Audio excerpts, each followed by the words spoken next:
Neuron को मुख्तलिफ लोगों ने मुख्तलिफ फैक्टर्स के बेसिस पे इनको डिफरेंटली क्लासीफाई किए हुए हैं। कुछ क्लासिफिकेशन आपके कोर्स में भी है। इसके ऊपर एमसीक्यूज फिर कैसे आते हैं उसको हम फिर आप लोग एंड पे मैं आप लोगों को बता दूंगा।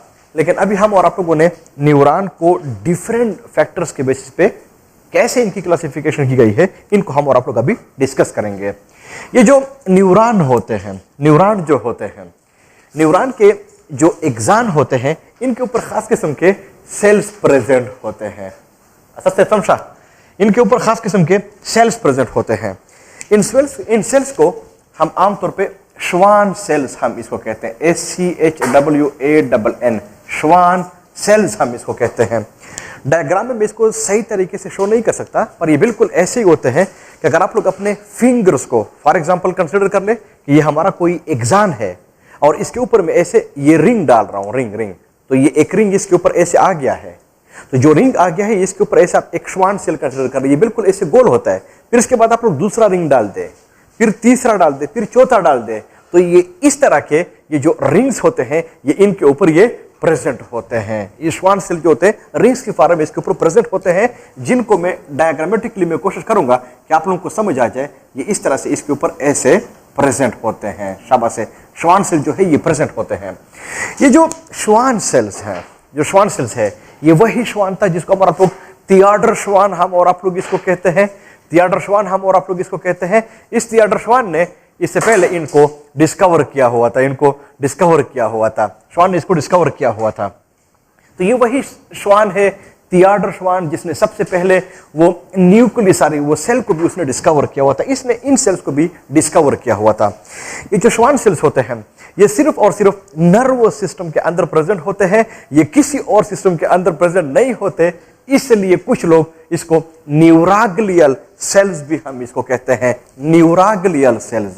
पर याद रख ले, जो न्यूराग्लियल सेल्स है हम इसको इसलिए कहते हैं कि ये नर्वस सिस्टम के अंदर प्रेजेंट होते हैं, ये किसी और सिस्टम के अंदर प्रेजेंट नहीं होते। लेकिन याद रख ले कि जो न्यूराग्लियल सेल्स हैं, चूंकि ये सिर्फ नर्वस सिस्टम के अंदर प्रेजेंट है, इसलिए हम इसको बार दफा कहते हैं कि ये एक्सक्लूसिवली सेल्स हैं नर्वस सिस्टम के, ये किसी और सिस्टम के अंदर प्रेजेंट नहीं होते। वो याद रख ले कि नर्वस सिस्टम में भी अगर ये प्रेजेंट होते हैं तो ये न्यूरॉन के ऊपर प्रेजेंट होंगे, ये हरगिज़ नर्वस सिस्टम के अंदर फ्री फॉर्म में प्रेजेंट नहीं होते। अगर कोई सेल ऐसा हो जो किसी और के ऊपर प्रेजेंट हो, फिर हम आमतौर पे इसको कहते हैं कि ये डिपेंडेंट सेल्स होते हैं। इसका मतलब कि जो न्यूराग्लियल सेल्स होते हैं ये डिपेंडेंट सेल्स हैं, ये फ्री फॉर्म में प्रेजेंट नहीं होते। लेकिन अगर ये न्यूरॉन के ऊपर भी प्रेजेंट होते हैं तो न्यूरॉन के हम और आप लोगों ने 3 मेन पार्ट्स पढ़े हुए थे। इनमें से एक डेंड्रान था, सेल बॉडी थी, एक्सान था। याद रख ले, ये एक्सान के ऊपर प्रेजेंट होते हैं, ये हरगिज़ सेल बॉडी और डेंड्रान के ऊपर प्रेजेंट नहीं होते। तब हम और आप लोग कह सकते हैं कि जो न्यूराग्लियल सेल्स होते हैं ये एक्सक्लूसिवली यानी 100% डिपेंडेंट सेल्स है, नर्वस सिस्टम के सेल्स हैं, लेकिन ये सिर्फ और सिर्फ एक्सान के ऊपर होते हैं, किसी और सेल के ऊपर प्रेजेंट, किसी और जगह पे ये प्रेजेंट नहीं होते। एक अंदाजे के मुताबिक के ह्यूमन बींग्स के नर्वस सिस्टम में जितने भी न्यूरॉन्स होते हैं, न्यूरॉन्स, उसका 50% के हिसाब से ये इनके साथ न्यूराग्लियल सेल्स भी होते हैं, यानी न्यूरॉन और इन सेल्स की 50% रेशो होती है। 50% न्यूरॉन होते हैं नर्वस सिस्टम में, 50% ये न्यूराग्लियल सेल जो है ये फिर प्रेजेंट हो सकते हैं। अंडरस्टूड बात है, आपके ज़हन में ये बात आएगी कि न्यूरॉन भी एक सेल है, फिर कैसे इसके ऊपर इस तरह के सेल्स प्रेजेंट हो सकते हैं। इसकी एक एग्जांपल हम और आप लोगों ने ऑलरेडी नेफ्रॉन पढ़ा हुआ था, जिसके अंदर पोडोसाइट्स होते हैं। अगर सेल का साइज बहुत बड़ा हो तो इसमें और इसके ऊपर और छोटे छोटे सेल जो है ये फिर एग्जिस्ट कर सकते हैं। ये भी इसी तरह से एक सेल है जो कि यहां पे इनके ऊपर प्रेजेंट होते हैं। लेकिन याद रख ले कि जो नर्वस सिस्टम है इसके अंदर हमारे साथ 2 तरह के सेल्स हो गए हैं, कहीं पूछा गया। न्यूरॉन भी है, न्यूराग्लियल सेल्स भी है, लेकिन जो नर्वस सिस्टम है इसका जो basic structural and functional unit है, याद रख ले, वो न्यूरॉन है, वो न्यूराग्लियल सेल नहीं है। न्यूराग्लियल सेल हम इसको सिर्फ इस वजह से कहते हैं कि ये नर्वस सिस्टम के अंदर प्रेजेंट है, ये basic structural and functional unit नहीं है। स्ट्रक्चरल एंड फंक्शनल यूनिट वो न्यूरॉन है। नेक्स्ट, ये जो न्यूराग्लियल सेल्स होते हैं, जो श्वान सेल्स होते हैं, ये सेक्रेटरी इन नेचर होते हैं। सेक्रेट का मतलब ये है किसी यूजफुल सब्सटेंस को ये सीक्रेट करता है, और जिस चीज को ये सीक्रेट करता है वो एक प्रोटीन होता है, और उस प्रोटीन को हम और आप लोग कहते हैं माइलिन, MYELIN, माइलिन। माइलिन एक प्रोटीन है। आमतौर पे जो प्रोटीन्स होते हैं, इसका जो basic structural and functional unit है वो अमाइनो एसिड्स होते हैं। लेकिन जिस तरह के मेटालो प्रोटीन होते हैं, मेटल्स में प्रोटीन्स के बीच में मेटल प्रेजेंट हो सकते हैं, इसी तरह से कुछ प्रोटीन्स होते हैं कि जिनके अमाइनो एसिड्स के बीच में फैटी एसिड्स प्रेजेंट होते हैं। जो फैटी एसिड्स होते हैं इनका कलर भी थोड़ा सा वाइट होता है, और फैटी एसिड्स को अगर आप लोग हीट दे दे, टेम्परेचर दे दे, तो फिर से ऑयल की सिक्रेशन भी इनसे शुरू हो जाती है। एग्जैक्टली ये जो श्वान सेल्स होते हैं, न्यूराग्लियल सेल्स होते हैं, ये एक प्रोटीन बनाते हैं जिसको हम और आप लोग माइलिन कहते हैं।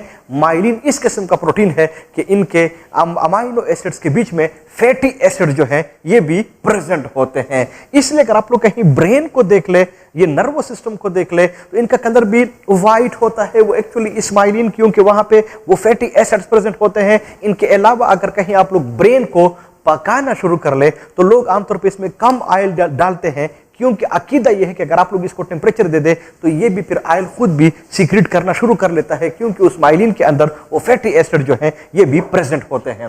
ये जो माइलिन होता है, इसका मेडिकल साइंस में यहां पे जो इंपॉर्टेंस है वो ये है कि ये इंसुलेटर का काम करता है। यानी जो माइलिन है ना, ये एक्चुअली इंसुलेशन का काम करता है, इंसुलेटर का काम करते हैं। और हम और आप लोग पढ़ेंगे कि जो न्यूरॉन होते हैं, जब इनके ऊपर नर्व इंपल्स पास होते हैं तो वो इलेक्ट्रिक करंट के फॉर्म में होते हैं। तो वो जो इलेक्ट्रिक करंट होता है, वहां पे इस इंसुलेटर का मेन फंक्शन क्या होगा वो फिर आप लोगों को पता चल जाएगा। लेकिन ये जो माइलिन होता है, इसको जब ये श्वान सेल सीक्रेट करते हैं तो ये इसके अंदर की तरफ इसको सीक्रेट करते हैं। जैसे फॉर एग्जांपल अगर आप लोग मेरे फिंगर को देख ले, तो जो फिंगर है इसको आप लोग एक्सान कंसीडर कर ले, इसके ऊपर ये श्वान सेल्स है। ये श्वान सेल जब माइलिन सीक्रेट करता है तो ये अंदर की तरफ करता है, उस तरफ, अंदर की तरफ, इसके ऊपर नहीं होता। इसका मतलब ये हुआ कि ये जो माइलिन होता है, अगर ये इसके अंदर की तरफ प्रेजेंट है, ऐसे प्रेजेंट है, तो इधर पे ये प्रेजेंट होगा, ऊपर नहीं होगा। फिर इधर पे ये प्रेजेंट होगा, ऊपर नहीं होगा। फिर इधर पे ये प्रेजेंट होगा, ऊपर पे नहीं होगा। तो जहां पे श्वान सेल है उसी ही के अंदर ये माइलिन जो है ये भी फिर प्रेजेंट होता है। नेक्स्ट पॉइंट वो ये है कि जो एक श्वान सेल होता है, दूसरा श्वान सेल होता है, इसके बीच में एक माइक्रोस्कोपिक गैप भी होता है। इस गैप को आपके बुक ने एक नाम दिया हुआ है, नोड ऑफ रेनवियर। और रेनवियर नो डाउट एक साइंटिस्ट था जिसका पूरा नाम एंटोनी रेनवियर था, जिसने सबसे पहले स्पेस को, इस जगह को उसने इंडिकेट किया हुआ था, डिस्कवर किया हुआ था कि श्वान सेल्स के बीच में इस किस्म का गैप भी होता है। उसने इसको डिस्कवर किया हुआ था, तब जाके इसने इसको नाम भी दे दिया नोड ऑफ रेनवियर। लेकिन कुछ बुक्स इसके लिए इंटर नोड का लफ्ज भी इसके लिए लगा लेते हैं। तो अगर हम और आप लोग न्यूरॉन को देख ले, तो जहां पे श्वान सेल है उसके नीचे माइलिन भी है, लेकिन जहां पे दो श्वान सेल्स है इनके बीच में जो इंटरनोड है, नोड ऑफ रेनवियर है, वहां पे ये माइलिन प्रेजेंट नहीं होगा। इसका मतलब कि इसके ऊपर जो माइलिन प्रेजेंट होगा इस पूरे के पूरे एक्सान के ऊपर, वो कंटिन्यूस नहीं होगा, उनमें ब्रेकिंग होगी, वो डिसकंटिन्यूस होगा। एक सेल और दूसरे सेल के बीच में ये गैप जो है ना, जहां पे ये प्रेजेंट होगा, नोड ऑफ रेनवियर होगा, वहां पे ये माइलिन जो है ये भी फिर प्रेजेंट नहीं होगा। तो फिर हम कह सकते हैं कि इसके ऊपर जो माइलिन प्रेजेंट होता है वो डिसकंटिन्यूस फॉर्म में प्रेजेंट होता है, वो ब्रेक फॉर्म में प्रेजेंट होता है। जहां पे श्वान सेल होता है सिर्फ उधर होता है, जहां पे श्वान सेल नहीं होता, नोड ऑफ रेनवियर होता है, वहां पे ये माइलिन जो होता है ये भी फिर प्रेजेंट नहीं होगा। तो हम और आप लोग न्यूरॉन को एक फैक्टर के बेस पे हम इसको क्लासिफाई कर सकते हैं। वो ये है कि क्या इसके ऊपर श्वान सेल है, यानी श्वान सेल के बेस पे हम इनको क्लासिफाई कर सकते हैं। क्या श्वान सेल है? यस है। क्या श्वान सेल नहीं है? नो नहीं है। अगर श्वान सेल है तो अंडरस्टूड बात है, वहां पे माइलिन भी प्रेजेंट होगा। अगर श्वान सेल नहीं है तो फिर वहां पे माइलिन भी नहीं होगा। लेकिन जो माइलिन इसके ऊपर प्रेजेंट होगा, तो याद रख ले, वो डिसकंटिन्यूस फॉर्म में प्रेजेंट होगा। लेकिन अगर नहीं है फिर तो हम और आप लोग इस बात को डिस्कस तक नहीं कर सकते। तो अगर इसके ऊपर माइलिन है, तो अगर ये डिसकंटिन्यूस फॉर्म में प्रेजेंट है, तो ये बिल्कुल ऐसे होता है जिस तरह कि आप किसी चीज के ऊपर शीट लगा दे, वो नहीं होता शीट, कपड़ा आप लगा दे, कोई शीट से लगा दे, प्लास्टिक लगा दे, वो चीज जो है ना ये इस फॉर्म में इसके ऊपर प्रेजेंट होगी, तो फिर वो जो शीट होगा वो भी कंटिन्यूस नहीं होगा, माइलिन की डिसकंटिन्यूस शीट जो है ये फिर प्रेजेंट होगी। तो फिर मैं ऐसे भी कह सकता हूं कि जो न्यूरॉन होते हैं इनको श्वान सेल के बेस पे नहीं, माइलिन शीट के बेस पे भी हम इनको दो ग्रुप में क्लासिफाई कर सकते हैं, माइलिनेटेड न्यूरॉन और नॉन माइलिनेटेड न्यूरॉन। जो माइलिनेटेड न्यूरॉन होगा उसके ऊपर माइलिन की शीट होगी लेकिन वो डिसकंटिन्यूस होगी। जो नॉन माइलिनेटेड न्यूरॉन होंगे इसके ऊपर माइलिन की शीट प्रेजेंट नहीं होती, लेकिन अगर माइलिन की शीट होगी तो इसके ऊपर श्वान सेल भी होंगे। अगर इसके ऊपर श्वान सेल नहीं है, माइलिन की शीट नहीं है, इसका मतलब कि वहां पे श्वान सेल जो है ये भी फिर प्रेजेंट नहीं होंगे।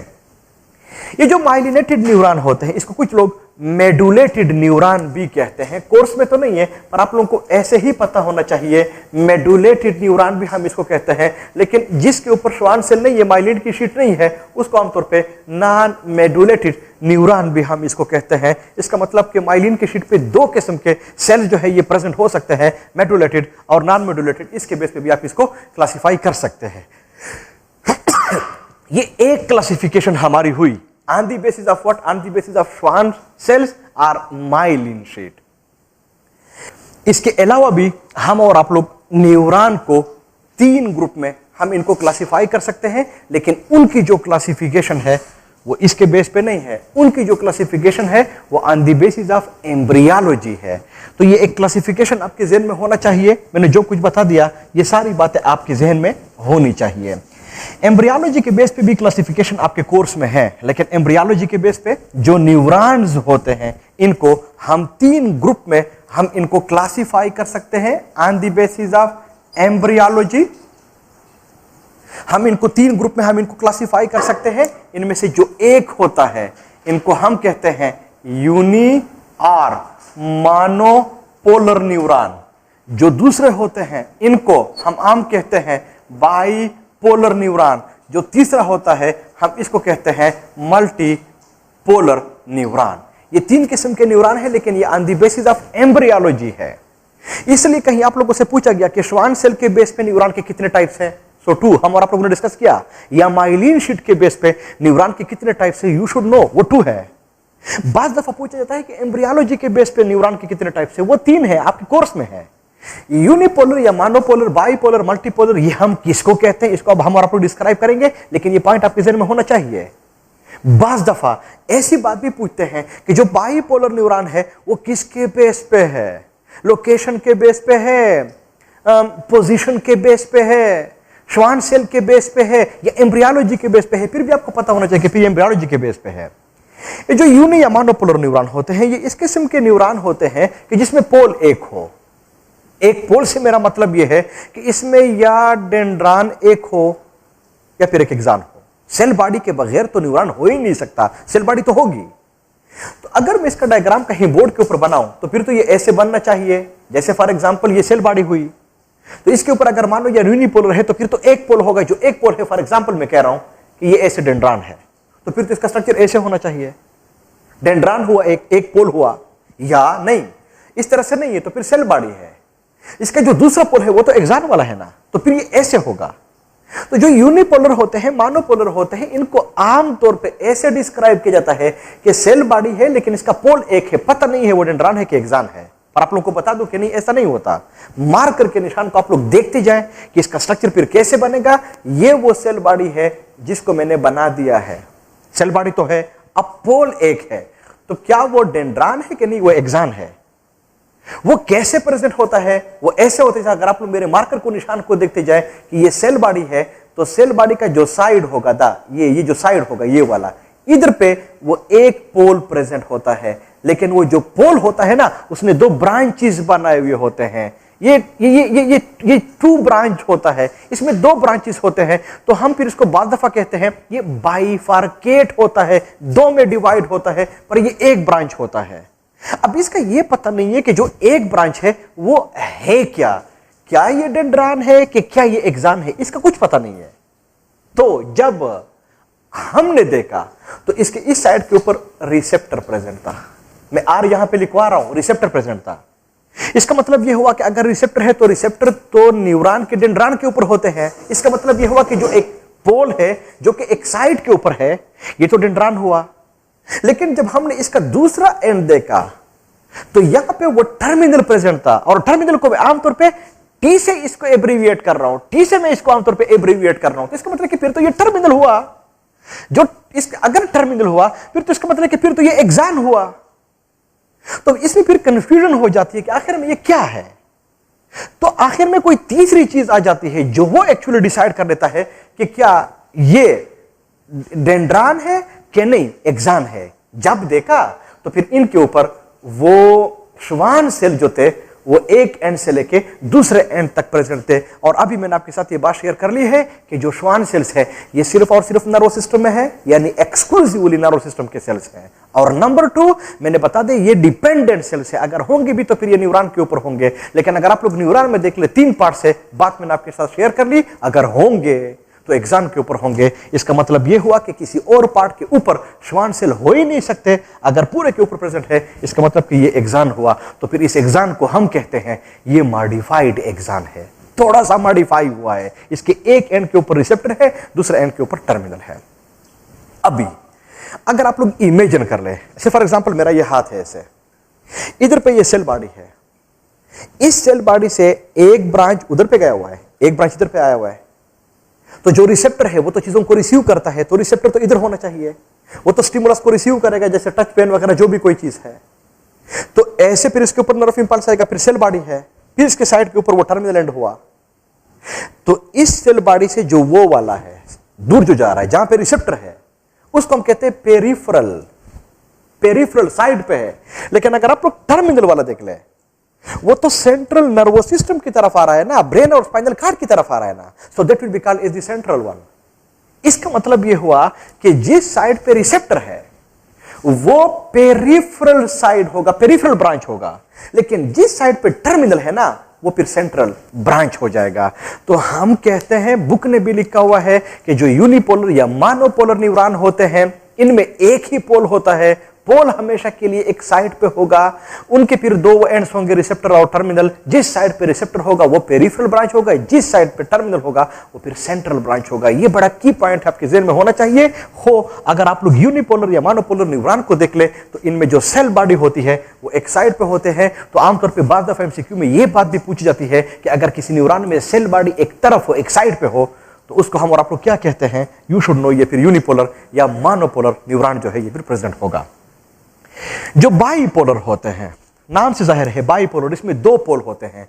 हाँ, सेल बॉडी है, मैं बार बार बता रहा हूं, सेल बॉडी के बगैर तो न्यूरॉन हो ही नहीं सकता।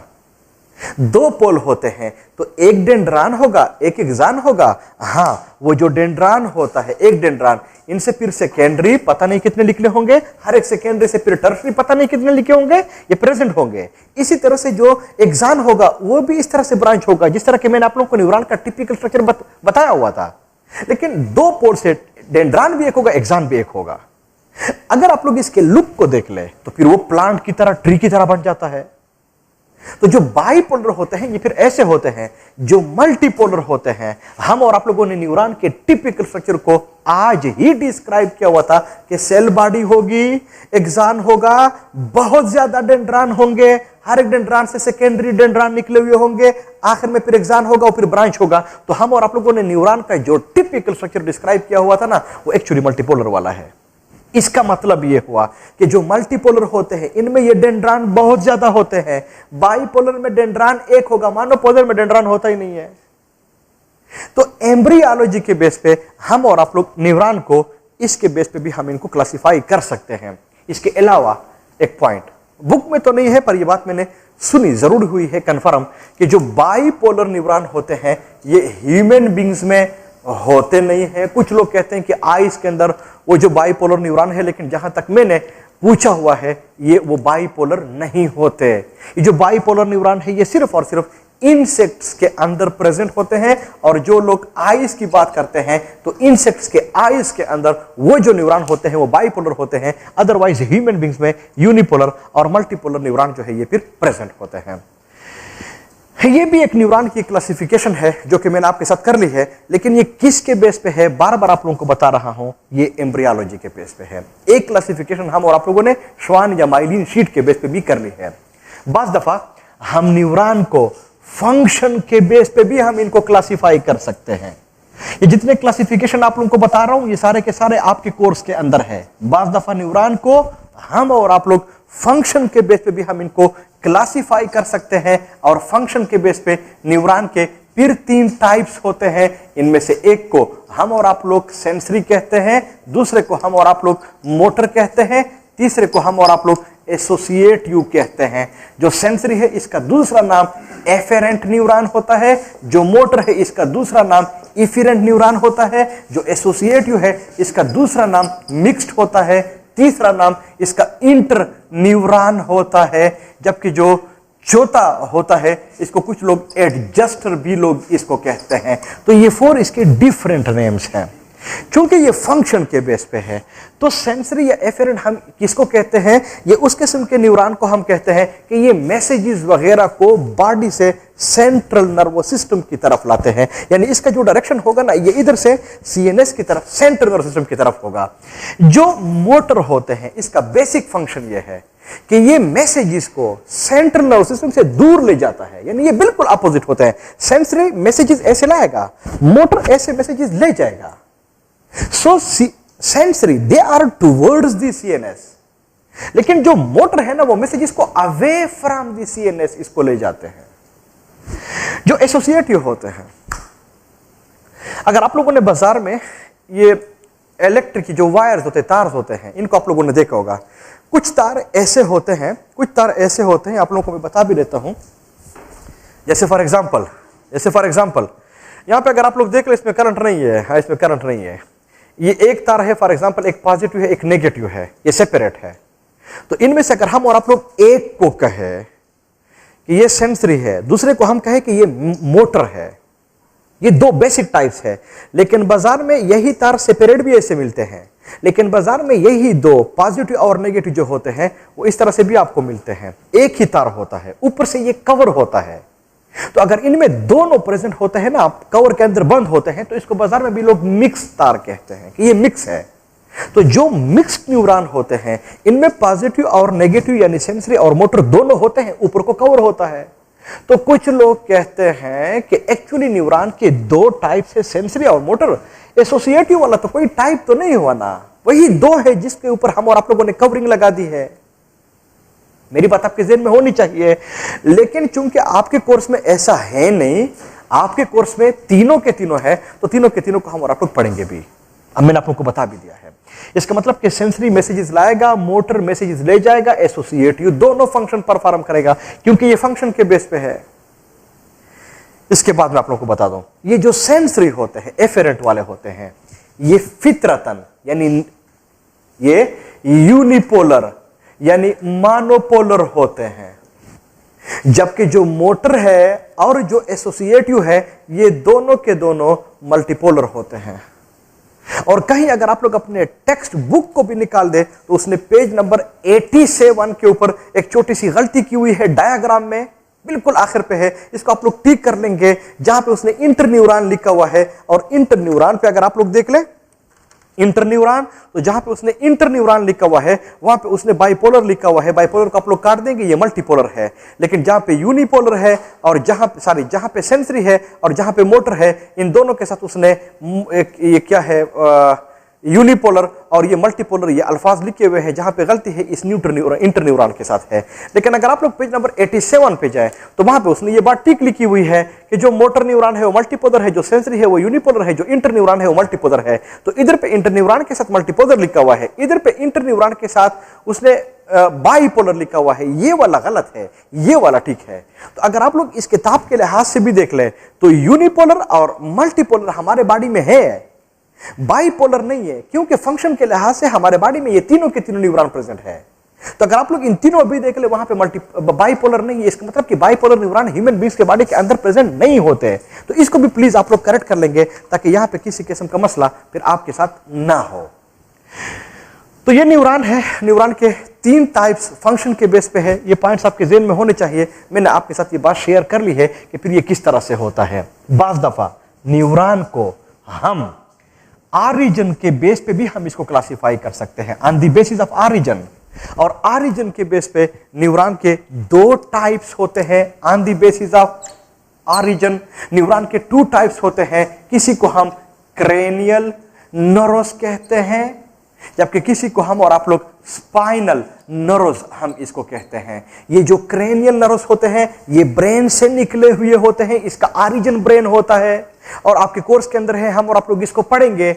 वो टोटल 12 पेयर्स होते हैं, जबकि ये जो स्पाइनल नर्व्स होते हैं ये टोटल 31 पेयर्स होते हैं और ये स्पाइनल कार्ड से निकले हुए होते हैं। इसका ऑरिजिन स्पाइनल कार्ड होता है, तब जाके हम आमतौर पे इनको स्पाइनल नर्व्स भी हम इसको कहते हैं।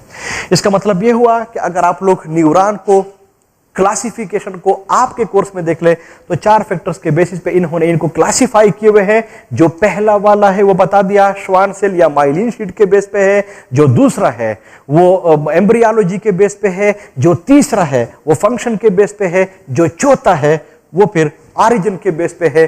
पूछा जा सकता है इनमें से आप लोगों को कोई नर्व दे देगा कि सेंसरी न्यूरॉन किसके बेस पे है, उधर पे ये 4 टर्म जो मैंने बता दिए हैं, फिर आप लोगों को पता होना चाहिए कि ये फंक्शन के बेस पे है। बाज दफा कि ऑरिजिन के बेस पे न्यूरॉन के कितने टाइप्स होते हैं, या फंक्शन के लिहाज से, या एम्ब्रियोलॉजी के लिहाज से, या माइलिन या श्वान शीट के लिहाज से कितने टाइप्स होते हैं, फिर आप लोगों को पता होना चाहिए। न्यूरॉन का हम और आप लोगों ने टिपिकल स्ट्रक्चर हम और आप लोगों ने पढ़ा। न्यूरॉन का शाबाश है जो टाइप्स हैं उनको भी हम और आप लोगों ने पढ़ा।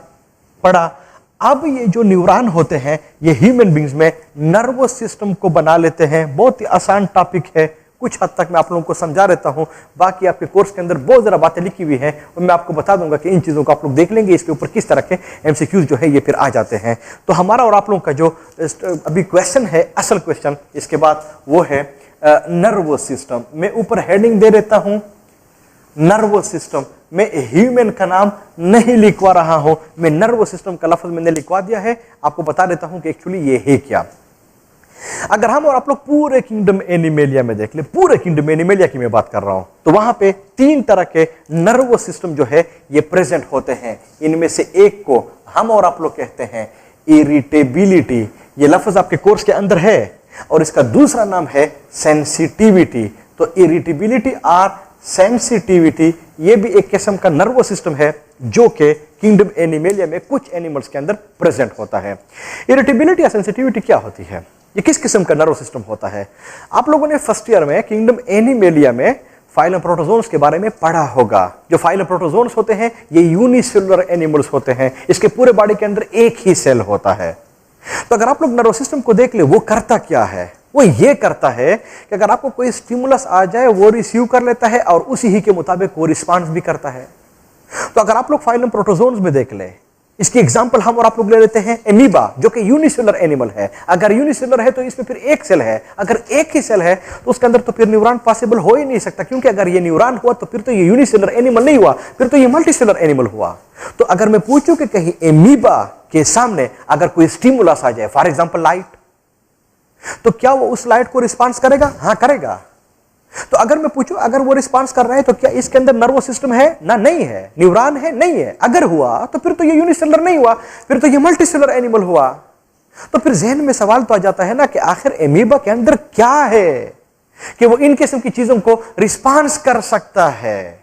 इसी तरह से अगर आप लोग देख ले phylum protozoa, unicellular animal amoeba, इसको अगर कहीं आप लोग टेम्परेचर दे दे, कोल्ड दे दे, क्या इसके खिलाफ वो रिस्पांस शो करेगा? हाँ करेगा।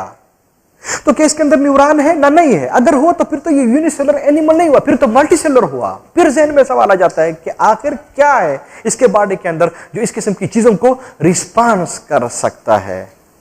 अगर इस एमीबा जो कि यूनिसेलुलर है, जो कि प्रोटोजोन से बिलोंग करता है, कोई एनिमी सामने आ जाए, फ्रेंड सामने आ जाए, स्टिमुलस है वो, तो क्या इसके खिलाफ वो रिस्पांस शो करेगा? भागेगा कि नहीं, उसके साथ ही ठहरेगा? हाँ रिस्पांस शो करेगा। तो फिर जहन में सवाल आ जाता है ना कि आखिर क्या है जो कि इस स्टिमुलस के खिलाफ भी ये रिस्पांस शो कर सकता है। इसी तरह से अगर आप लोग एमीबा जो कि यूनिसेलुलर है, जो कि फाइलम प्रोटोजोन से बिलोंग करता है, अगर आप इसको कोई खाने वाली चीजें देखिए, ये इडिबल है, खाने वाली है, ये चीज है जो खाने वाली नहीं है, नॉन एडिबल है, क्या ये इन चीजों में डिफरेंशिएट कर सकता है, रिस्पांस शो कर सकता है? हाँ कर सकता है, इसमें कोई शक नहीं है। तो फिर जहन में सवाल आ जाता है कि इस रिस्पांस को शो करने के लिए तो नर्वस सिस्टम का basic structure and function unit neuron, तो क्या इसके बॉडी के अंदर न्यूरॉन है? ना नहीं है, तो नहीं है। तो फिर आखिर इसके अंदर कौन सी चीज है जो कि इस किस्म के रिस्पांस को शो कर सकता है? इन सब का आंसर मैं एक लफ्ज में दे देता हूं कि इन एनिमल्स में नर्वस सिस्टम नहीं है। कि आखिर इन एनिमल्स के अंदर क्या है? तो मैंने बता दिया ना कि इसका सिंपल आंसर यह है कि इन चीजों के खिलाफ ये रिस्पांस किसके थ्रू शो करेगा? The one and only thing, and we call it it's cytoplasm.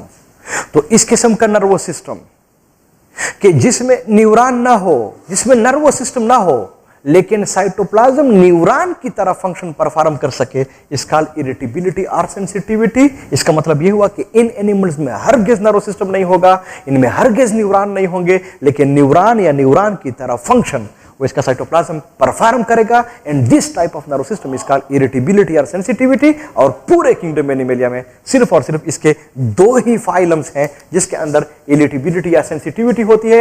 एक फाइलम प्रोटोजोआ और दूसरा जो है वो फाइलम पोरिफरा। इन एनिमल्स के अंदर इरिटेबिलिटी और सेंसिटिविटी होती है, इनमें न्यूरॉन नहीं होते, इनमें नर्वस सिस्टम नहीं होता, सारा कुछ साइटोप्लाज्म के थ्रू होता है। जो दूसरे किस्म का नर्वस सिस्टम है, इसको हम और आप लोग कहते हैं डिफ्यूज्ड नर्वस सिस्टम। इन एनिमल्स में नर्वस सिस्टम होगा? हां होगा। अगर होगा तो फिर क्या वहां पे न्यूरॉन होंगे? हां होंगे। क्या वो न्यूरॉन ब्रेन और स्पाइनल कॉर्ड बनाते हैं? ना, नहीं बनाते। तो वहां पे फिर ये न्यूरॉन कैसे प्रेजेंट होते हैं? ये डिफ्यूज होते हैं, डिस्पर्स होते हैं। लेकिन होता ऐसे है कि जैसे फॉर एग्जांपल उस एनिमल के अंदर बहुत ज्यादा सेल्स हैं और उन सेल्स के बीच में आप न्यूरॉन को कंसीडर कर ले, कोई थ्रेड है, धागा है, रस्सी है, तो उसके बीच में ऐसे रफ फॉर्म में, डिफ्यूज फॉर्म में होता है। हर एक सेल की अप्रोच उस न्यूरॉन तक होती है, लेकिन वो न्यूरॉन ब्रेन और स्पाइनल कॉर्ड नहीं बनाते। तो इस किस्म के नर्वस सिस्टम को हम फिर कहते हैं कि ये डिफ्यूज्ड है, फ्यूज हुआ है, डिस्पर्स हुआ है। न्यूरॉन डिस्पर्स है, डिफ्यूज होता है पूरे किंगडम एनिमलिया में। सिर्फ और सिर्फ इसका एक ही एग्जांपल है और वो है फाइलम सेलेंट्रेटा। जो सेलेंट्रेट्स है ना, इनके अंदर जो नर्वस सिस्टम होता है वो डिफ्यूज्ड वाला होता है। जबकि तीसरे किस्म का जो नर्वस सिस्टम होता है, इसको हम और आप लोग सीएनएस कहते हैं, सेंट्रल नर्वस सिस्टम कहते हैं। इनमें न्यूरॉन होंगे? हाँ होंगे। इन एनिमल्स में सीएनएस सेंट्रल नर्वस सिस्टम है, ब्रेन स्पाइनल कॉर्ड भी होगा? हाँ होगा। इसका मतलब यह हुआ कि कहीं अगर हम और आप लोग देख ले तो एक किंगडम एनिमलिया में तीन किस्म का नर्वस सिस्टम तो हुआ। इरिटेबिलिटी, सेंसिटिविटी तो प्रोटोजोआ पोरिफेरा के अंदर है, डिफ्यूज सेलेंट्रेट्स के अंदर है। सेलेंट्रेट्स के बाद तो प्लेटीहेल्मिन्थेस आती है ना, प्लेटीहेल्मिन्थेस से लेके नीचे जितने हैं कार्डेट्स तक सबके अंदर सीएनएस होता है। और ये बात आमतौर पर एमसीक्यूज के अंदर बड़ी दफा पूछी भी जाती है कि इनमें से कौन सा फाइलम है, इसके अंदर किस किस्म का नर्वस सिस्टम होगा। ये तीनों अल्फाज आपके कोर्स के अंदर है। बस दफा जरूरी नहीं होता कि आपको फाइलम दे दे, उसके एनिमल्स आप लोगों को दिए जाएंगे, उसके टाइप्स आप लोगों को दिए जाएंगे जो फर्स्ट ईयर में है। ऐसे फॉर एग्जांपल पूछा गया हाइड्रा में किस किस्म का नर्वस सिस्टम होता है, फॉर एग्जांपल दे रहा हूं, तो वो सेलेंट्रेट से बिलोंग करता है। इस तरह से शाबाश, इनमें से कौन सा एनिमल है कि जिसके अंदर न्यूरॉन जो होते हैं, जिसके अंदर नर्वस सिस्टम जो होता है वो प्रेजेंट नहीं होता, तो वो प्रोटोजोआ और पोरिफेरा होते हैं। कौन सा एनिमल है कि जिसके अंदर सीएनएस है? तो प्लेटीहेल्मिन्थेस से लेकर जितने कार्डेट्स तक हैं सबके अंदर ये सीएनएस होगा। तो आपके कोर्स के अंदर जो है वो तो सारा का सारा ह्यूमंस का है। इसका मतलब ये हुआ कि हम और आप लोग जिस सिस्टम को हम पढ़ेंगे वो तो ह्यूमन नर्वस सिस्टम हम और आप लोग पढ़ेंगे। और जो ह्यूमन का जो नर्वस सिस्टम है उसमें कौन सा वाला होगा? उसमें सीएनएस होगा, सेंट्रल नर्वस सिस्टम होगा। इसलिए हम और आप लोग सीएनएस सेंट्रल नर्वस सिस्टम ही को हम और आप लोग डिस्क्राइब करेंगे। ये जो ह्यूमंस का नर्वस सिस्टम होता है, चूंकि ये बहुत टॉप पे है, तो इनमें सिर्फ और सिर्फ ये जो ह्यूमन नर्वस सिस्टम होता है, इनमें चूंकि बहुत ज्यादा टॉप पे होता है, तो आसानी के लिए हम आमतौर पे इनको फिर दो सब ग्रुप्स में, दो सब टाइप्स में हम इनको पढ़ते हैं। एक को हम और आप लोग कहते हैं सीएनएस और दूसरे को हम और आप लोग कहते हैं PNS। and you know CNS stands for central nervous system and PNS stands for peripheral nervous system। जो CNS है इनको हम फिर दो पार्ट्स में स्प्लिट करते हैं। एक इनमें जो आता है उसको हम और आप लोग ब्रेन कहते हैं, जबकि दूसरे को हम आमतौर पे स्पाइनल कॉर्ड हम इसको कहते हैं। ब्रेन से जो नर्व्स निकले हुए हैं उनको हम और आप लोग फिर स्पाइनल नर्व्स हम और आप लोग इसको कहते हैं, जबकि जो स्पाइनल कॉर्ड से जो ब्रेन से निकले हुए हैं इनको हम और आप लोग क्रेनियल नर्व्स, हम और आप लोग इनको क्रेनियल नर्व्स हम इसको कहते हैं। लेकिन जो स्पाइनल कॉर्ड से निकले हुए हैं इनको हम स्पाइनल नर्व्स हम और आप लोग इसको कहते हैं। ये दोनों के दोनों आपके कोर्स के अंदर है। सीएनएस को भी हम पढ़ेंगे, पीएनएस को भी हम और आप लोग पढ़ेंगे। तो अभी जिसको हम और आप लोग शुरू कर रहे हैं वो सीएनएस है, लेकिन आपके ज़हन में बात होनी चाहिए कि सीएनएस में हम और आप लोग स्पाइनल कॉर्ड भी पढ़ेंगे, ब्रेन भी हम और आप लोग पढ़ेंगे। इसके ऊपर किस तरह के एमसीक्यूज आते हैं वो एंड पे आप लोग को बता दूंगा। इसी तरह से जो पीएनएस है इनमें क्रेनियल नर्व्स को भी हम पढ़ेंगे, कोर्स में है, जबकि जो स्पाइनल नर्व्स है इनको भी हम पढ़ेंगे। ये आपके कोर्स के अंदर है। इनके ऊपर किस तरह के एमसीक्यूज आते हैं ये भी फिर आपके साथ हम शेयर करेंगे। तो चाहिए ये था कि हम सीएनएस में पहले ब्रेन को शुरू कर लेते, लेकिन नहीं, कुछ टर्म्स हैं जिनको समझना जरूरी होता है, वो स्पाइनल कॉर्ड के अंदर है। तो पहले मैं स्पाइनल कॉर्ड आप लोगों को समझा देता हूं, फिर इसके बाद हम और आप लोग ब्रेन को शुरू कर लेंगे। टॉपिक्स आसान है, इतने मुश्किल नहीं है। फिर इसके बाद हम और आप लोग पीएनएस को शुरू कर लेंगे। अगर आप लोग कहीं मैं स्पाइनल कॉर्ड को शुरू कर रहा हूं, अव्वल बात तो ये है, ये दो थोड़े कंफ्यूजन वाले वर्डिंग है, इसको आप लोग समझने की कोशिश कर ले। ह्यूमन बींग्स, जब ये पहले हम इसको पढ़ेंगे ग्रोथ एंड डेवलपमेंट में, जो सबसे पहला बोन बनता है, बोन उसको हम और आप लोग नोटोकार्ड हम इसको कहते हैं। जो सबसे पहला बोन बनता है उसको हम और आप लोग नोटोकार्ड कहते हैं। नोटोकार्ड के अंदर फिर बाद में सेगमेंटेशन हो जाती है और इससे फिर वर्टिब्रल कॉलम बन जाता है। तो आज जो हमारा ये वर्टिब्रल कॉलम है, इसका जो पहला वाला बोन था उसको हम और आप लोग नोटोकार्ड कहते हैं। इसका मतलब कि नोटोकार्ड से फिर बाद में वर्टिब्रल कॉलम बन जाता है।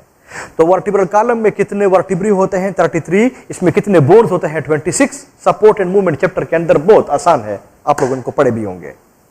ये जो नोटोकार्ड होता है, इसके अंदर जो चीज प्रेजेंट होती है वो नर्वस सिस्टम का स्पाइनल कॉर्ड होता है। और नो डाउट जब ये नोटोकार्ड कन्वर्ट हो जाता है इनटू वर्टिब्रल कॉलम, तो वर्टिब्रल कॉलम के अंदर क्या होता है? वही स्पाइनल कॉर्ड होता है। तो आमतौर पे जो स्टूडेंट्स होते हैं वो जिस चीज के अंदर कंफ्यूज होते हैं वो ये है कि वो स्पाइनल कॉर्ड और नोटोकार्ड को एक ही चीज कंसीडर करते हैं। इनमें जमीन व आसमान का फर्क है। Notochord is part of the skeleton system, spinal cord is part of the nervous system.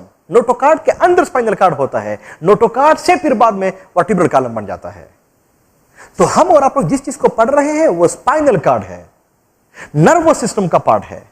तो आप लोग इमेजिन कर ले कि मैं हाथ से ऐसे जो निशान बना रहा हूं ये कोई और चीज नहीं है, ये वर्टिब्रल कॉलम है। इसमें हर एक फिंगर जो आप लोगों को ऐसे नजर आ रही है ये वो वर्टिब्री है। सो वर्टिब्री नंबर 1 2 3 4 ऐसे जाए 33 तक है।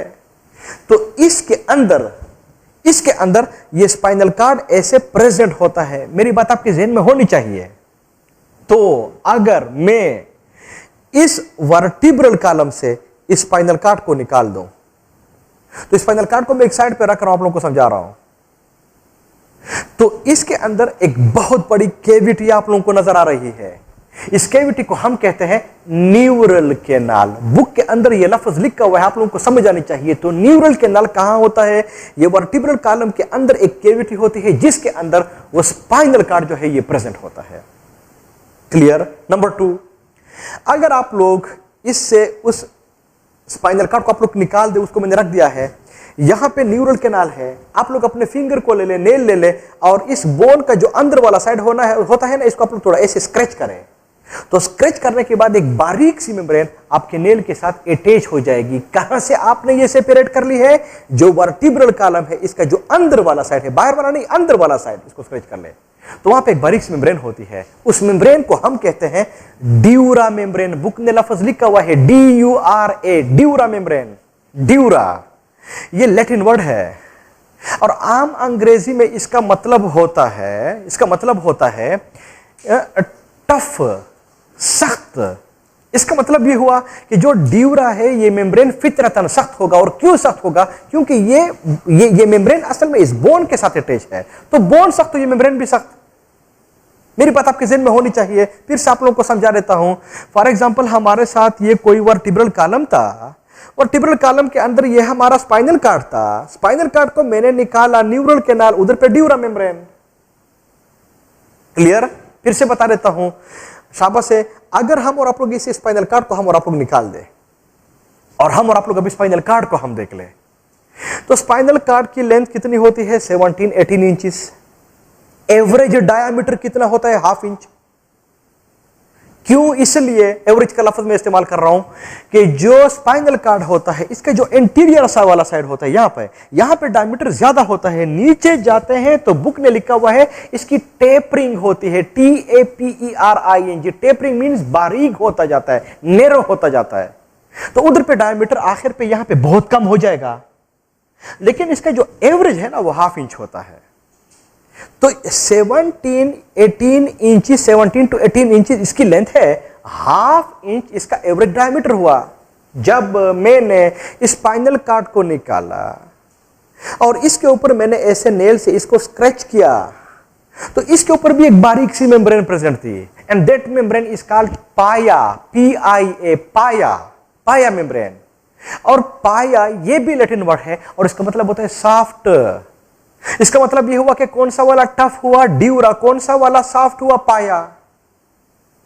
पाया किसके ऊपर है? पाया स्पाइनल कार्ड के ऊपर है। ड्यूरा कहां पे है? वो वर्टिब्रल कॉलम के अंदर है, नीचे है। प्लीज अब मेरी तरफ, ताकि आपके लिए फिर ये मसला ना हो। ये जो कुछ मैंने बना दिया है, ये वाला, ये वर्टिब्रल कॉलम, इस वर्टिब्रल कॉलम के अंदर तो स्पाइनल कार्ड प्रेजेंट है। इसके अंदर जो कैविटी थी उसको हम और आप लोगों ने न्यूरल कैनाल कहा हुआ था, अब ये इधर पे प्रेजेंट है। अब हम कैसे डिस्क्राइब कर रहे हैं कि इधर पे वो ड्यूरा, इसके ऊपर पाया, इसके बीच में कैविटी है, स्पेस है। This space is actually called the neural canal. So I can say neural canal, यानी sorry, the space between dura and pia is called neural canal. और इस स्पेस के अंदर होता क्या है? एक फ्लूइड होता है, उस फ्लूइड को हम कहते हैं क्या है? Lymphatic fluid. और इस लिम्फेटिक फ्लूइड का मेन फंक्शन क्या है? Shock absorber. ऐसे किसी बंदे को अगर आप लोग स्पाइनल कार्ड से आप लोग इसको यहां पे शॉक दे दे, वो इसको एब्जॉर्ब कर लेता है। इस तरह के हार्ट के ऊपर पेरिकार्डियल फ्लूइड है, वो शॉक को एब्जॉर्ब करता है। यहां पे लिम्फेटिक फ्लूइड का मेन फंक्शन, और भी फंक्शन है, वो शॉक एब्जॉर्बर है। कहीं एमसीक्यूज के अंदर पूछा भी गया, और ये लिम्फेटिक फ्लूइड का लफ्ज आपके कोर्स के अंदर भी है, और ये ड्यूरा और पाया के बीच में होता है। लेकिन इस कैविटी को हम और आप लोग न्यूरल कैनाल हम इसको कहते हैं। अगर आप लोग इसको ऐसे निकाल दें, निकालने के बाद कहीं अगर आप लोग इसका ट्रांसवर्स सेक्शन काट दे, ऐसे काटे, और काटने के बाद ही मैं आप लोगों को दिखाऊं, तो फिर तो ये आप लोगों को कुछ ऐसा नजर आएगा ना। तो अगर हम और आप लोग इसको बोर्ड के ऊपर बना दे, तो फिर ये आपके साथ कैसे बनेगा? फॉर एग्जांपल मैं इसको यहां पे ऐसे बना रहा हूं, गोल सा बना रहा हूं, तो ये जो गोल, जो रेड नजर आ रहा है, ये वो पाया है।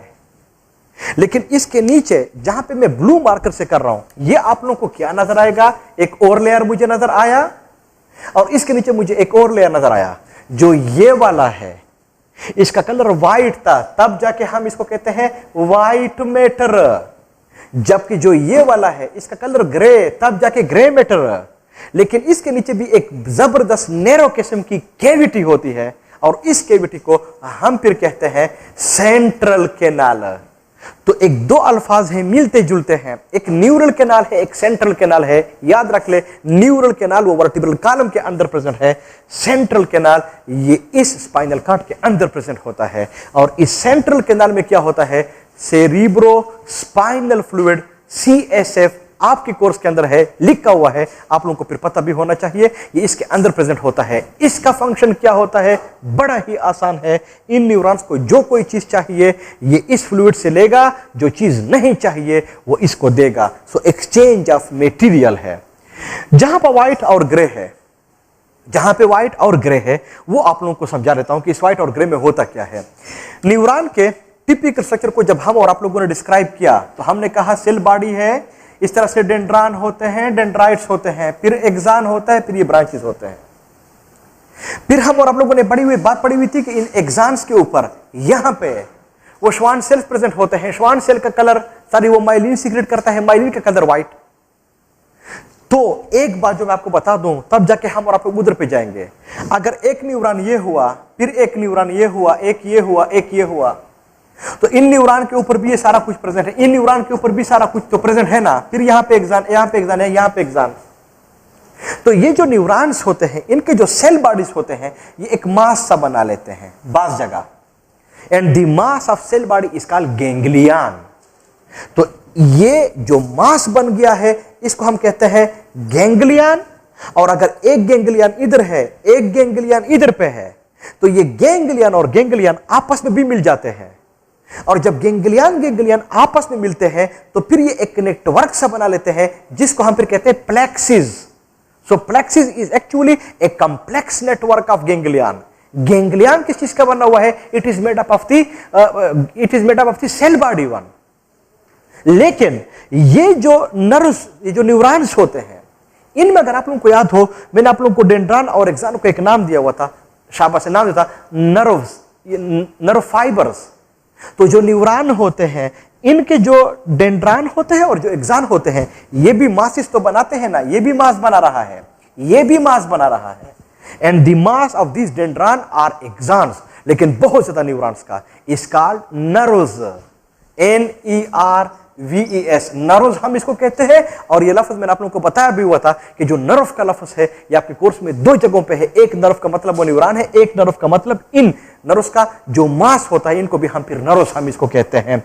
तो जो नर्व्स होते हैं, इनके लिए आपके बुक ने एक और लफ्ज भी इस्तेमाल किया हुआ है, वो है ट्रैक्ट्स। तो फिर ये ट्रैक्ट्स बना लेते हैं। तो अगर आप लोग देख ले, जहां पे ट्रैक्ट्स है, जहां पे नर्व्स है, उसके ऊपर श्वान सेल है, श्वान सेल है, माइलिन है, माइलिन है तो व्हाइट है। तो उस व्हाइट की वजह से हमें ये व्हाइट नजर आता है, तब जाके हम इसको व्हाइट मैटर कहते हैं। तो अगर मैं पूछूं कि व्हाइट मैटर के अंदर क्या होगा, तो यहां पे उन न्यूरॉन्स के जो नर्व्स होते हैं ना, डेंड्रॉन, एक्सॉन, ये प्रेजेंट होते हैं। लेकिन अगर आप लोग इस न्यूरॉन के सेल बॉडीज को देख ले, तो इनके ऊपर तो वो श्वान सेल ही नहीं है, नहीं है तो फिर माइलिन ही नहीं है, माइलिन नहीं है तो फिर तो व्हाइट कलर ही नहीं है। तो फिर इसका कलर कैसे होता है? वो तो ग्रे होता है ना। इसका मतलब कि जो ग्रे वाला एरिया है, इसके अंदर जो चीज प्रेजेंट होती है, वो कोई और नहीं होता, ये सेल बॉडी का मासिस यहां पे प्रेजेंट होते हैं, गैंग्लियन होते हैं, वो प्लेक्सिस बनाते हैं, ये प्रेजेंट होते हैं। नेक्स्ट, ये तो स्पाइनल कॉर्ड का वो टिपिकल फिगर जो मैंने आप लोगों को बता दिया है। अब आपके बुक ने एक बड़ा खूबसूरत लफ्ज लिखा हुआ है, वो ये है कि मैंने आप लोगों को बता दिया कि जो शाबाश से हमारे साथ ऐसे वर्टिब्रल कॉलम है, वर्टिब्रल कॉलम के अंदर ये ऐसे स्पाइनल कॉर्ड प्रेजेंट था। तो अगर हम आप लोग इसे स्पाइनल कॉर्ड को निकाल दे, तो मैंने बता दिया कि इसके ऊपर पाया है, इसके ऊपर तो ड्यूरा है, अंदर ड्यूरा है। इस पाया और ड्यूरा, इसको कलेक्टिवली आपके बुक ने एक लफ्ज इस्तेमाल किया हुआ है, मेनिंजिस।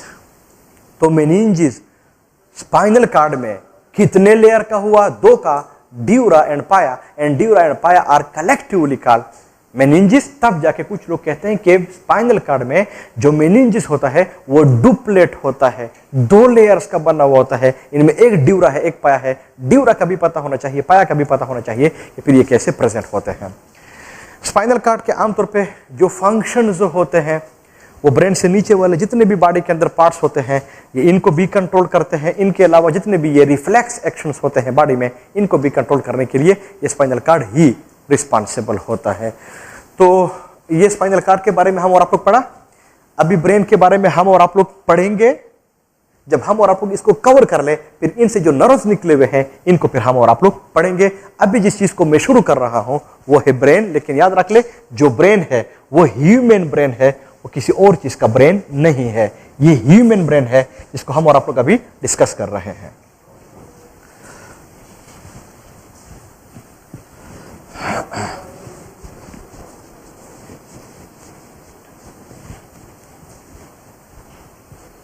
तो जिस चीज को हम और आप शुरू कर रहे हैं वो है ह्यूमन ब्रेन।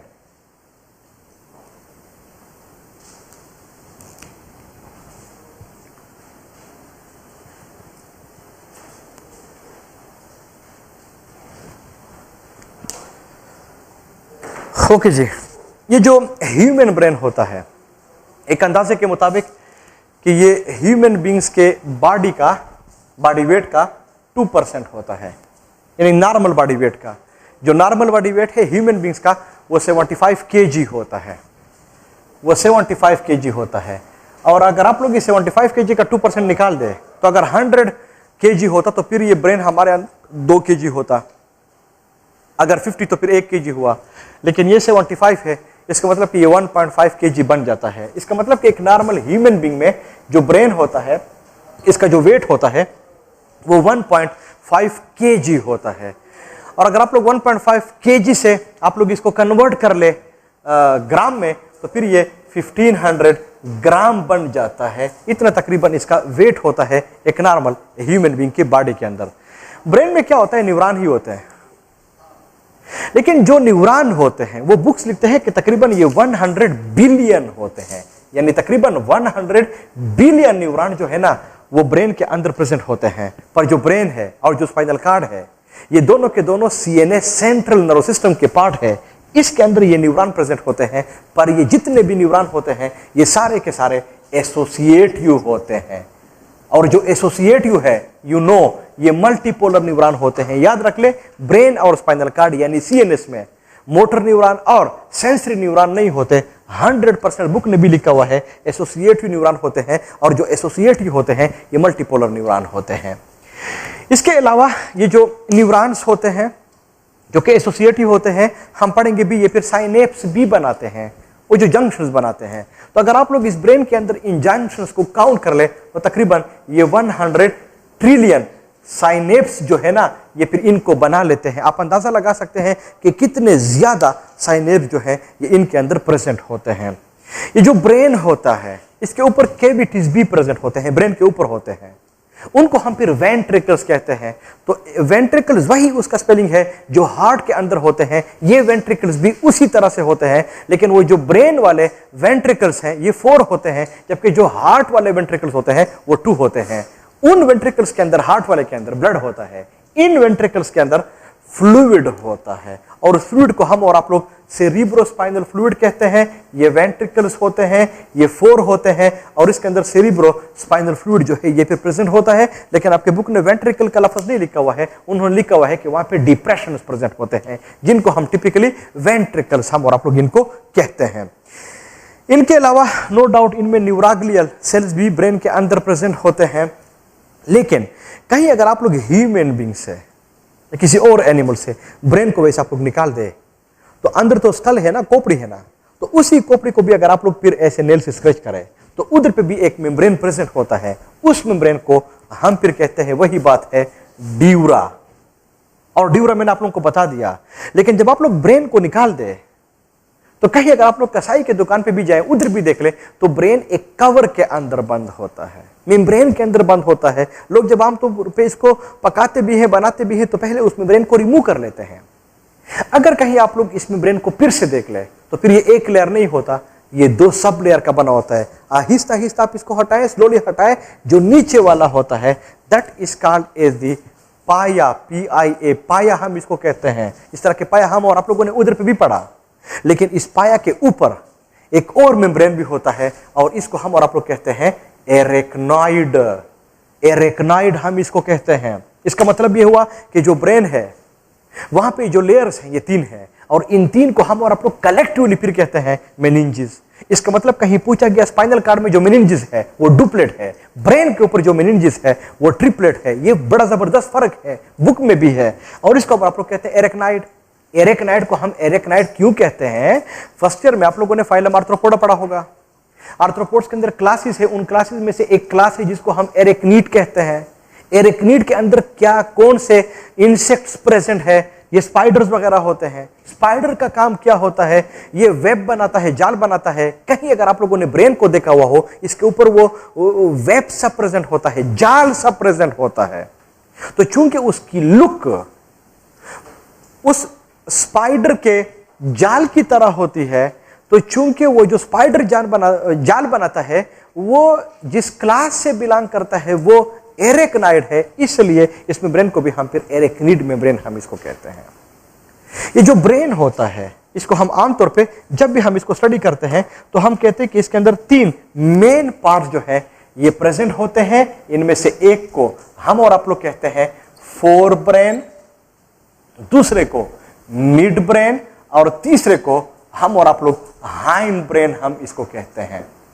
ये जो फोर ब्रेन होता है इसके अंदर फिर 2 सब पार्ट्स प्रेजेंट होते हैं। इनमें से एक को हम और आप लोग टेलन सेफेलान कहते हैं, जबकि दूसरे को हम और आप लोग डाइनसेफेलान हम इसको कहते हैं। ये जो टेलेनसेफेलान है इसके अंदर फिर दो क्लासिफिकेशन है, ऑल्फैक्टरी लोब्स हैं और इनके अलावा सेरिब्रम होता है। ऑल्फैक्टरी लोब का मेन फंक्शन क्या है? जस्ट वन, बहुत आसान है, सब ऐसे ही आप लोग इसको देखेंगे, स्मेल है, अल्फैक्शन से निकला हुआ है, स्मेल से निकला हुआ है। और हम और आप लोगों ने अल्फैक्टरी वाले रिसेप्टर भी पढ़े हुए थे। इसका मतलब कि जो नोज है उनके अंदर जो अल्फैक्शन वाले रिसेप्टर हैं, इनको कंट्रोल करने के लिए जो है ये अल्फैक्टरी रीजन है। तब जाके बाद दफा एमसीक्यूज के अंदर ये बात पूछी जाती है कि जो अल्फैक्टरी लोब्स हैं ये ब्रेन में किसका हिस्सा है, किसका पार्ट है, फोर, मिड या हाइंड। या बाद दफा पूछा जाता है कि अल्फैक्टरी लोब किसका पार्ट है, टेलेनसेफेलान, डाइनसेफेलान, बोथ, या कोई और चीज दी गई होगी। बाद दफा पूछा जाता है कि अल्फैक्टरी लोब का मेन फंक्शन तो स्मेल। बाद दफा पूछा जाता है कि अगर बंदा है उसने एक्सीडेंट किया, कंफ्यूज करने के लिए आप लोगों को ऐसे एमसीक्यू दे देगा कि अगर उसने एक्सीडेंट किया, अल्फैक्टरी लोब ही डैमेज हुए तो फिर इसके अंदर कौन सा मसला पैदा हो जाएगा? अंडरस्टूड बातें कोई और नहीं होगा, वो स्मेल ही जो है वो फिर डिस्टर्ब हो जाएगी। जो दूसरा पार्ट है सेरिब्रम, बहुत आसान है, सिंप्लीफाई कर रहा हूं। इसमें फिर दो होते हैं, you know, left and right cerebral hemisphere, और दोनों के दोनों सबको पता होता है किससे मिले होते हैं, कार्पस कोलोसम से। तो जो सेरिब्रम है, ये मेन पॉइंट आपको पता होना चाहिए, ब्रेन का सबसे बड़ा पार्ट ये है। तकरीबन 85 to 90% सेरिब्रम होता है। तब जाके तो कुछ लोग ब्रेन को सादा अल्फाज में, मेडिकल साइंस में लोग इसको सेरिब्रम भी कहते हैं। हालांकि सेरिब्रम के अलावा और भी पार्ट्स हैं, लेकिन चूंकि ये लार्जेस्ट पोर्शन है इसलिए हम इसको सेरिब्रम भी कहते हैं। इसका मेन फंक्शन इंटेलिजेंस है। 24 आवर्स में ये अगर आप लोग देख लें, इंटेलिजेंस आप लोग जो मतलब लेते हैं वही इसका मतलब है, ये इनको कंट्रोल भी करते हैं। लेकिन आपके बुक ने इनके कुछ और फंक्शन भी लिखे हुए हैं, देख लेंगे आप लोग इसको खुद ही, आसान है, बहुत आसान है, वो देख लेंगे। जैसे थिंकिंग है इंटेलिजेंस में, रीजनिंग है, ये उसमें 4-5 कुछ फंक्शन लिखे हुए हैं, इनको आप लोग देख लेंगे, वही बात होगी, उसी तरह से एमसीक्यू होगा। फंक्शन दिया होगा, ब्रेन में ये कौन सा पार्ट कंट्रोल करता है, देख ले, अगर ये फंक्शन इससे रिलेटेड तो फिर सेरिब्रम होगा। या बाद दफा अगर किसी बंदे ने कोई एक्सीडेंट किया या कुछ डैमेज हुआ, किसी ने शूट किया, खुदा ना खास्ता कुछ हुआ और इसका सेरिब्रम डैमेज हुआ, तो इनमें से कौन सा मसला इसके अंदर क्रिएट हो जाएगा? वहां पे स्मेल भी होगा, वहां पे इंटेलिजेंस भी होगी, वहां पे बॉडी के अंदर मूवमेंट्स भी होगी, वहां पे अंदर कोई और फंक्शन भी होगा। सो यू शुड नो कि इसका मेन फंक्शन क्या है। आप लोग इसको ऐसे देख लेंगे, बहुत आसान है, बुक के अंदर उन्होंने क्लियर कट लिखे हुए हैं, बजाय ये कि मैं इसको मेंशन कर लूं। जो डाइनसेफेलान है इसके अंदर 4 पार्ट्स होते हैं, ये बात आमतौर पे पूछते हैं। टेलेनसेफेलान के अंदर कितने पार्ट्स होते हैं? 2। डाइनसेफेलान के अंदर कितने होते हैं? 4। जो पहला है हम और आप लोग इसको थैलेमस कहते हैं, दूसरा हाइपोथैलेमस कहते हैं, तीसरा एमिगडाला कहते हैं, चौथा हिप्पोकैम्पस कहते हैं। थैलेमस का मेन फंक्शन लिखा हुआ है, एक फंक्शन है लिखा हुआ है। इसका मेन फंक्शन यह है कि ये बॉडी को सेरिब्रम के साथ अटैच करता है। जनरली बता दो, खुदा ना खास्ता किसी बंदे के अंदर अगर ये थैलेमस डैमेज हो जाए तो फिर ये कोमा के अंदर आमतौर पे चले जाते हैं। ब्रेन काम करता है, बॉडी रिस्पॉन्स ही नहीं करती, क्योंकि ये बॉडी को टच करता है सेरिब्रम के साथ। बाकी इसके 2-3 फंक्शन है, उसी तरह से क्वेश्चन इसके ऊपर आएंगे, फंक्शन दिया जाएगा, ये किसका फंक्शन है, तो यू शुड नो थैलेमस का है। या अगर ये पार्ट डैमेज हुआ तो फिर क्या होगा, तो उस फंक्शन वो खत्म हो जाएगा। जो हाइपोथैलेमस है इसका मेन फंक्शन यह है कि ये ह्यूमन बीइंग में नर्वस सिस्टम को केमिकल कोऑर्डिनेशन के साथ इसको अटैच करता है, लिंक करता है। तो थैलेमस बॉडी को सेरिब्रम के साथ मिलाता है, हाइपोथैलेमस केमिकल कोऑर्डिनेशन को नर्वस सिस्टम के साथ इसको अटैच करता है, लिंक करता है। बाकी इसमें वो वाले फंक्शन लिखे हुए हैं कि हाइपोथैलेमस का थर्स्ट है, हंगर है, एटसेट्रा 4-5 है। ये आपको होमवर्क दे रहा हूं, आप लोग इसको जरूर देख लेंगे, वो इसी तरह से क्वेश्चन होंगे। फंक्शन होगा इनमें से किसका है, या ये पार्ट डैमेज हुआ तो इसका कौन सा फंक्शन खराब हो जाएगा। जो एमिगडाला है इनके जो फंक्शंस होते हैं ये इमोशंस को कंट्रोल करते हैं, ये पनिशमेंट वगैरह इमोशंस होते हैं, ये इन चीजों को ये कंट्रोल करते हैं। जो हिप्पोकैम्पस होते हैं ये 2 मेन काम कराता है, शॉर्ट टर्म मेमोरी को लॉन्ग टर्म मेमोरी में कन्वर्ट करता है और इनके अलावा नेविगेशन, आपको रास्ता दिलाता है। तो उसी तरह के क्वेश्चन आप लोगों को आ सकते हैं कि शॉर्ट टर्म मेमोरी को लॉन्ग टर्म मेमोरी में कन्वर्ट करने के लिए कौन रिस्पॉन्सिबल है, या ये है या ये है, इस तरह की बात इसके ऊपर आ जाती है। जो मिड ब्रेन है इसका मेन फंक्शन ये है कि ये फोर ब्रेन को हाइंड ब्रेन के साथ अटैच करता है और हाइंड ब्रेन को फोर ब्रेन के साथ लिंक करता है। तो इसका काम भी लिंक करना है। लेकिन ये जो हाइंड ब्रेन होते हैं इनके अंदर फिर 3 पार्ट्स होते हैं। पोन्स है, शाबाश से, सेरिबेलम है, वो सेरिब्रम था, ये सेरिबेलम है, और मेडुला ओब्लांगेटा है। तो पोन्स जो कि बकायदा तौर पे बुक ने लिखा भी हुआ है, स्मॉलेस्ट पोर्शन है, मेन फंक्शन क्या है, 1 2 3 उसने लिखे हुए हैं, देख लेंगे तो पूछा क्या, वही बात होगी कि पोन्स ब्रेन का किस पार्ट का हिस्सा है, यू शुड नो, फोर का है, मिड का है, हाइंड का है। कहीं पूछा गया कि पोन जो है अगर ये डैमेज हो जाए तो फिर वही बात होगी, इनमें से क्या फंक्शन खराब हो जाएगा, या कोई फंक्शन दिया जाएगा, इनमें से ये किसका फंक्शन है, तो फिर वो पोन्स का होगा। Cerebellum second largest portion, cerebrum largest, second largest portion is cerebellum, main function muscular movements. इसके अंदर 3 लोब्स होते हैं, एक सेंट्रल होता है, 2 साइड्स पे होते हैं, लेकिन सबका फंक्शन मस्कुलर मूवमेंट्स। तब जाके खुदा ना खास्ता किसी बंदे के अंदर अगर ये सेरिबेलम डैमेज हो जाए तो मस्कुलर मूवमेंट्स खराब हो जाते हैं, शेकी होता है, जर्की होता है। इसी तरह से जो मेडुला ओब्लांगेटा है, लास्ट पार्ट है, आखिरी हिस्सा है, इसी हिस्से वो फिर स्पाइनल कार्ड निकला हुआ होता है, राइट। और इसका मतलब ये कि इसका मेन फंक्शन क्या है कि स्पाइनल कार्ड को ब्रेन के साथ लिंक करता है। तो आप लोगों को इन चीजों का भी पता होना चाहिए कि कौन सा पार्ट ब्रेन के किस हिस्से को, या कौन सा हिस्सा किसके साथ किसको लिंक करता है, मिलाता है। बाकी उसने फंक्शन लिखे हुए हैं, वोमिटिंग है, कफिंग है, आसान है, इनको फिर आप लोग खुद ही देख लेंगे, आसान बात है। लेकिन एमसीक्यू इसके ऊपर कैसे आते हैं तकरीबन मैंने आपके साथ शेयर कर लिए हैं। ये सारा का सारा था ह्यूमन्स नर्वस सिस्टम में, शाबाश से, जो ब्रेन है और जो स्पाइनल कार्ड है ये कैसे होता है, ये बात मैंने आपके साथ शेयर कर ली है। लेकिन ये सीएनएस है, सेंट्रल नर्वस सिस्टम है। अब हम आ जाते हैं पेरिफेरल नर्वस सिस्टम के ऊपर। इसमें भी कुछ क्वेश्चंस हैं जिनको आप लोग समझने की कोशिश करेंगे, लेकिन बार बार आप लोगों को बता रहा हूं, प्लीज आप इस साल के लिए इसको कुछ हद तक जरूर देख ले। क्यों कि ये जो होते हैं बहुत ही ज्यादा इंपॉर्टेंट होते हैं। इसको आप लोग खुद ही देख लेंगे कि फंक्शन कौन सा है।